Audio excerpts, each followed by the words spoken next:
Olá, alunos do oitavo ano, professor Esquilace, tudo bem? Então é o seguinte, gente, eu estou gravando isso aqui no YouTube, né? Eu vou deixar disponível no YouTube, porque por uma questão de segurança, como houve alguns relatos de invasão em outros lugares aí, prejudicando o andamento das salas, então eu vou adotar a postura de trabalhar com aula no YouTube, então vocês vão receber um link para assistir, como já estão fazendo essa aula aqui, que tem a vantagem de que você assiste quantas vezes você quiser e na hora que você quiser, tá? Eu vou disponibilizar no horário que a gente já tinha combinado antes, tá? Mas você pode rever essa aula outros momentos, tá? E tudo isso por uma questão de segurança de vocês, principalmente. Tá, então eu vou começar a trabalhar aqui, vamos falar sobre o assunto que eu passei para vocês, né? Do dia 12 a 24, eu vou essa semana falar sobre o assunto e na próxima semana a gente faz as atividades que eu propus no final aqui. Ok? Vamos lá então. Então, ó, hoje a gente vai falar um pouquinho sobre saúde, né? Então, temos aqui um texto, né, que eu enviei para vocês pelo Google Sala de Aula. Ah, e lembrando que a resolução da atividade é para fazer no caderno, não precisa levar na escola. Se você puder tirar a foto e mandar pelo Google Sala de Aula, tá? Principalmente, aí é mais fácil para fazer a correção, tá? Mas não é para levar na escola por uma questão de segurança, para não sair de casa e não ficar tendo contato com outras pessoas. E também eu não vou chegar na escola e pegar 32 papéis diferentes de pessoas, que isso é perigoso em função da pandemia, ok? Então vamos lá. A saúde e a doença ao longo da história. Então, gente, para buscar abrigo, proteção, coletar, caçar alimentos frescos, buscar água limpa, evitar a ingestão de alimentos amargos, que isso é uma característica que pode indicar a presença de substâncias tóxicas ou estragadas e também em decomposição. Essas são atitudes instintivas típicas dos mamíferos, incluindo nós, seres humanos, que aumenta as chances da nossa sobrevivência, mas não impede que a gente adoeça. Então, há registros de ocorrência de doenças humanas em documentos bastante antigos, como as informações sobre o mal de Hansen e outras enfermidades que são citadas lá na Bíblia. Também são conhecidas e descritas múmias egípcias de cerca de 4.000 anos com marcas de feridas que se assemelhavam às deixadas em pacientes que contraíram doenças como varíola, catapora ou sarampo. E só para fazer um comentário antes de continuar, eu estou aproveitando aqui para mostrar como é que a gente faz a leitura de um texto, lembrando aquilo que eu passei para vocês. Como é que eu leio o texto, como é que eu entendo o texto, para poder refletir sobre esse texto e aí poder responder as questões das atividades que eu recebo. Tá? Lembrando que com isso eu guardo o que eu aprendi e não é uma decoreba. Então, continuando, então. As primeiras explicações para as causas das doenças, que em diversas culturas são aceitas até hoje, elas apoiavam-se em crenças mágicas ou religiosas e geralmente estava associada à doença a algum castigo divino ou a presença de maus espíritos, né? Mesmo com essa associação, há registros de pesquisas de cunho científico lá no Egito Antigo, que é mais de 2.600 anos antes de Cristo. Então, algumas dessas pesquisas elas estão documentadas em ilustrações, imagens de baixo relevo, né, manuais médicos e outras fontes, nas quais são mostrados equipamentos de cirurgia, tratamentos dentários e a construção de próteses, por exemplo. Né? Embora esses registros egípcios tenham sido fundamentais para o avanço da medicina, o médico grego Hipócrates, né, aí está quando ele nasceu e morreu, 460 antes de Cristo e 377 antes de Cristo, quer dizer, ele morreu quase 400 anos antes do nascimento de Cristo. Né? Então, ele viveu cerca de 2.000 anos mais tarde. Né? Ele é considerado uma das figuras, isso em relação ao Egito Antigo, está falando, tá? Ele é considerado uma das figuras mais importantes da história da medicina. Segundo Hipócrates, a saúde seria um estado de equilíbrio do que ele chama humores corporais. E a doença, portanto, ela é um desequilíbrio desses humores. Tá? Ali você tem uma reconstrução de um afresco na tumba de Hipe, em papiro, que mostra um oftalmologista tratando de um paciente.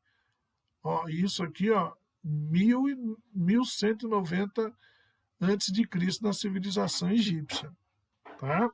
E aqui nós temos o busto, a cabeça, né? O busto, tá busto, mas não só tá a cabeça. Bom, busto de Hipócrates, também é chamado pai da medicina. Inclusive, hoje quem faz medicina tem que fazer o juramento de Hipócrates, pelo respeito aos seus pacientes, né? O que hoje em dia tem médico que não faz isso, não. Acho que ele esqueceu ou não fez o juramento de Hipócrates na faculdade.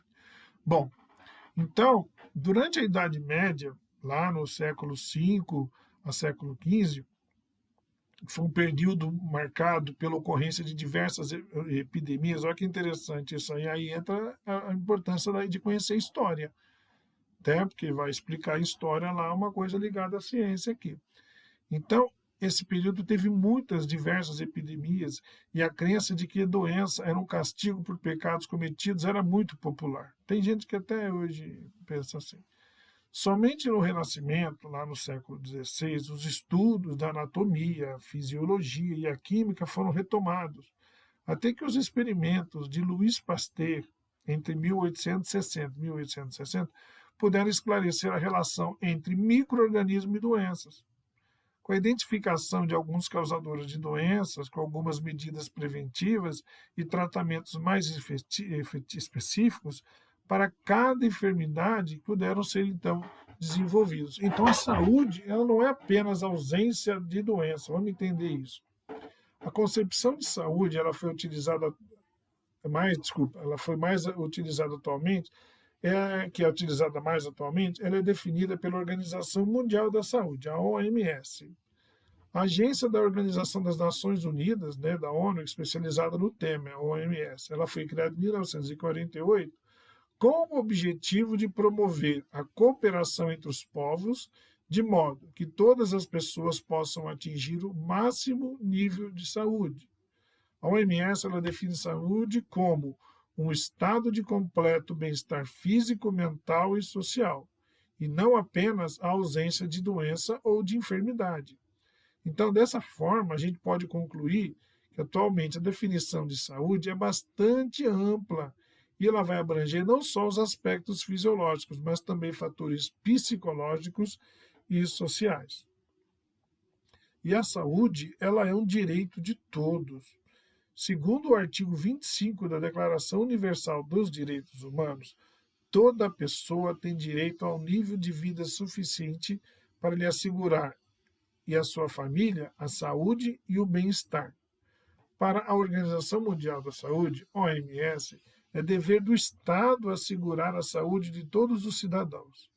No Brasil, a Constituição Federal de 1988, seguindo esses preceitos, essa orientação da OMS, afirma no seu artigo 196 que a saúde é direito de todos e dever do Estado, garantindo mediante políticas sociais e econômicas que visem a redução do risco de doença e de outros agravos, e ao acesso universal e igualitário às ações e serviços para sua promoção, proteção e recuperação. Então, gente, o SUS, Sistema Único de Saúde, que existe, que ele é um sistema de saúde público, se não fosse ele, a pandemia que já está muito ruim, seria muito pior. E mesmo o SUS não sendo valorizado por muita gente, recebendo às vezes menos recursos do que deveria, ele está conseguindo ajudar muita gente. Apesar da gente estar entrando agora no momento, né, hoje, dia 8 de abril, num problema bem sério de falta de leito em hospitais, mas não porque o SUS não é competente. Isso é tanto no hospital público como privado. Porque é muita gente contaminada com a doença, muita gente precisando de hospital, porque não respeitaram o isolamento social, o distanciamento social e o uso de máscara. Então, isso ocasiona todo o caos que a gente está enfrentando nesse momento, certo? Então, para que o Estado ele possa criar mecanismos de promover a qualidade de saúde, então alguns parâmetros são acompanhados, são chamados indicadores de saúde, que lhe abrangem os aspectos incluídos no conceito de bem-estar físico, por exemplo. Ausência de doença, acesso à água tratada e coleta e tratamento de esgoto, saneamento básico, alimentação e moradia adequadas. Agora, isso no aspecto bem-estar físico. Agora, o mental, referente à saúde psicológica de pessoas que vivem em ambiente de guerra ou outra situação de risco. E, por último, o social, como o acesso à educação e serviços de saúde de qualidade. São alguns exemplos de indicadores de saúde. Continuando esse assunto, né, o conceito de saúde está intimamente ligado à qualidade de vida. Então, lá durante a década de 50, a OMS ela propôs um método para definir e avaliar a qualidade de vida de uma população. Esse método ele englobava na definição de saúde diversos aspectos da vida, incluindo condições demográficas, alimentos e nutrição, de educação, alfabetização e ensino técnico, condições de trabalho, situação de trabalho, empregado, desempregado, consumo e economia gerais, o transporte, a moradia, o saneamento básico, a liberdade humana. Então, esses são os parâmetros utilizados para diagnosticar a saúde de uma população, que eles podem ser conseguidos por meio de coleta de dados, fazendo entrevistas, né, diretamente nas residências, por exemplo. Esse tipo de pesquisa ele é feito no Brasil por uma instituição como o Instituto Brasileiro de Geografia e Estatística, que é o IBGE. Alguns dados, como novos casos de doenças ou índices de nascimento e óbitos, são obtidos por meio de registros feitos em hospitais e maternidades, e aí são disponibilizados aos órgãos competentes. Tudo isso é coletado e feito um estudo. Então, o estudo desses dados vai possibilitar que tanto a sociedade quanto os órgãos governamentais eles possam planejar ações visando proteger e melhorar a saúde da população. Vamos ver alguns casos aqui, estudar alguns casos dos indicadores de saúde. Composição etária. O que é isso, composição etária?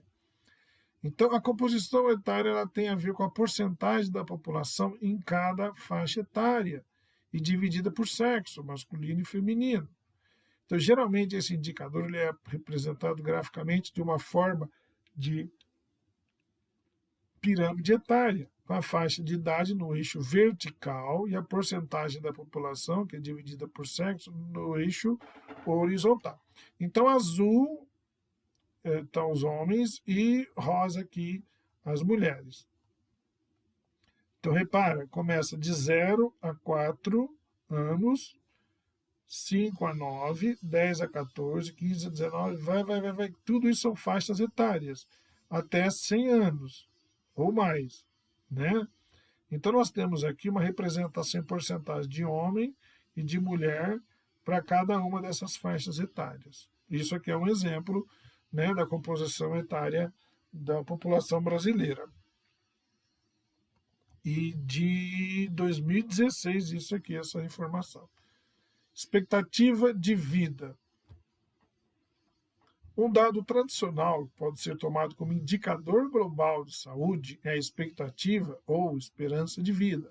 Ela informa sobre a longevidade média de uma população e é uma estimativa do número de anos que uma pessoa viverá, considerando o ano e o local onde nasceu. O aumento da expectativa de vida ela indica que tem melhora nas condições de vida e saúde de uma determinada população. Então, segundo o relatório anual que é publicado pela Organização Mundial da Saúde lá em 2016, a expectativa no mundo tem aumentado desde o ano 2000, mas é desigual entre os países.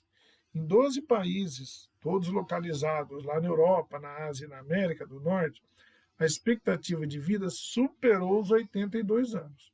Já os 22 países com menores expectativas de vida, com menos de 60 anos, eram todos da África subsaariana, quer dizer, abaixo do deserto de Saara. No Brasil, a expectativa de vida calculada em 2016 pela OMS é de 75,1 anos. Então está aqui, ó. Isso aqui é um ranking, né, de alguns exemplos. Os 5 primeiros: Japão, Suíça, Espanha, Austrália e França. A expectativa de cada um. O Brasil está em 74º, né? E aqui todos aqueles abaixo lá da região do deserto, né, na África subsaariana, para baixo do deserto do Saara. Olha a classificação deles, a expectativa de vida é bem baixa.